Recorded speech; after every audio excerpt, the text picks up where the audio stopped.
Hello and welcome back to another video for Final Fantasy XIV patch 6.4 with me, Meoni. A nice simple one today. We're going to be talking about character creation and the new changes that have happened to Final Fantasy XIV as a result of patch 6.4 for a new player perspective, as well as a recurring theme for people who may use Fantasias. Previously, for another video, we used a Fantasia on my character, and essentially we didn't end up using it. We used retainers to preview hairstyles instead. So if we go to re-editing our character with a Fantasia or whatever, we can obviously go through the whole process again. So this is exactly the same as if you were creating a character yourself on a free trial account or above, right, on any of the regions of Final Fantasy XIV. So the things that have changed, first of all, is something that you might not see if you're somebody that already has the game and all of its expansions tied to your account, is that there is actually a restriction on what races you can play as, depending on what access you have to the video game. So here we are, obviously on a different account. This is a free trial account that we created just briefly, just to show this off. Essentially, as you go to the character creation, let's say we wanted to create a new character in Sagittarius, doesn't matter. You'll notice that Hrothgar and Viera are now giving the error message, as you can see down there. A registered license for Shadowbringers is required to select this race. This is good because a lot of people wonder how you unlock those as a new player, and they might be going, oh, but I want to be a Bun Bun. Well, now you know what you need to do to become a Bun Bun. But of course you can Fantasia to one later into the future. So if you could create one, you know, just to play as, and then later on in the game you're like, okay, now I'm going to buy the expansions. When you buy Shadowbringers and apply that license to your account, you will actually unlock these for Fantasia as well as new creations. Things we can look at though are some of the other new changes. So if we go into customization of your appearance of your character, you actually have the ability now to be able to see the sliders of your character. So as you can see here, we have previous here set to 0. This is for like character creation and recustomization. If I moved my slider, perhaps I had something set up, it will tell me what the previous setting was set to, right? So if I selected a setting which was to make it the smallest character, for example, and I wanted to set it to the highest, and I was like, actually no, what height was my character before?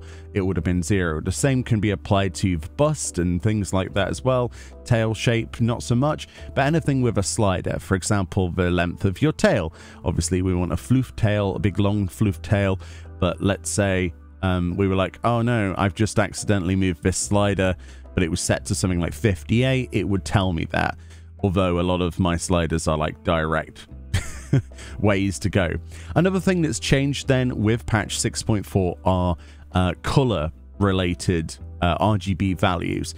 For example, not only does it have the previous color that you had chosen on anything, this could be skin color, this could be hair color, which is a greater example of where you might use it as well. Or eye color, or tattoo color, face paint color, stuff like that. Essentially, it will not only show the previous, but also show your current. So it will, but additionally, it will give you an RGB value. This is especially useful as an accessibility feature, not only for people who want to try and remember what they had before, but also for people who can't see the full spectrum of colors necessarily that were you know, due to various levels of color impairment and other visual impairments as well. This is something that should have been in the game a long time ago, and some people just want to have nice, like let's say you wanted to have nice brown hair. It's actually quite difficult if you can't see that color, right? And there are plenty of people in the world that cannot. So they might be creating their character and go, I want my character to have nice brown hair, but it might accidentally look more red than it's supposed to everyone else, just because you yourself might not realize that. So instead, it gives you an RGB value. As you can see, 76, 37, 44. So what you can do is use any of the other online tools or other tools that you might have in real life to determine what color your character's hair is going to be, or to match things. Another usability for this is trying to recreate certain characters like NPCs and things. They'll be given an RGB value, and all you'd have to do is find the value, right? as opposed to going, oh, it's 3 across and 7 down or whatever, right?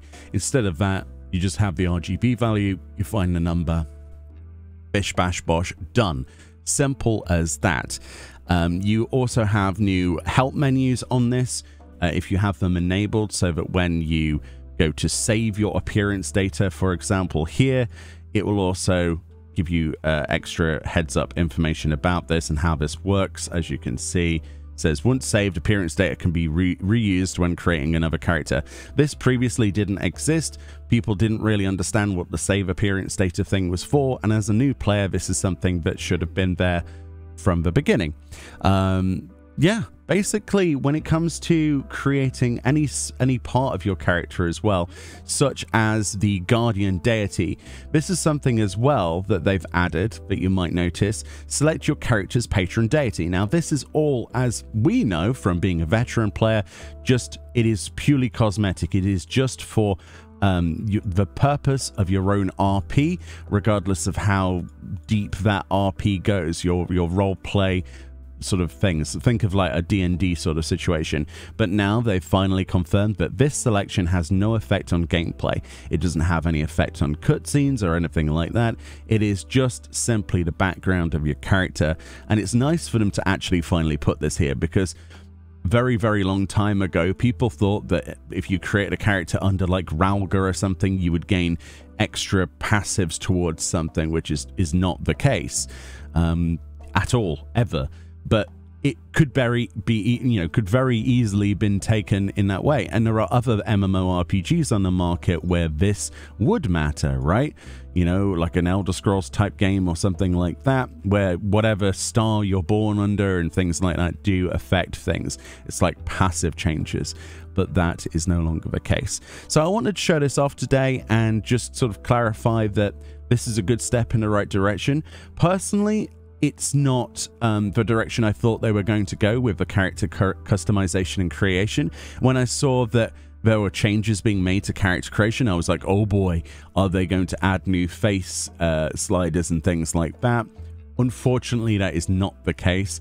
We still only have 4 face shapes.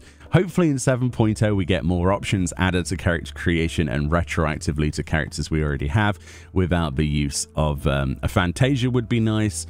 Maybe if they issued as a free Fantasia, if they did make any changes as well, because yeah, more customization would be awesome.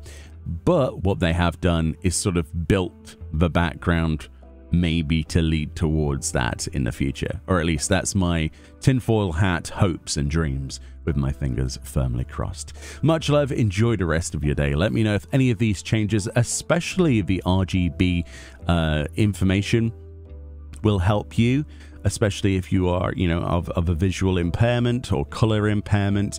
This is certainly something that strikes in my mind as yet another great accessibility leap forward. Have a great day, have a great time zone, and I'll see you all next time for more 6.4.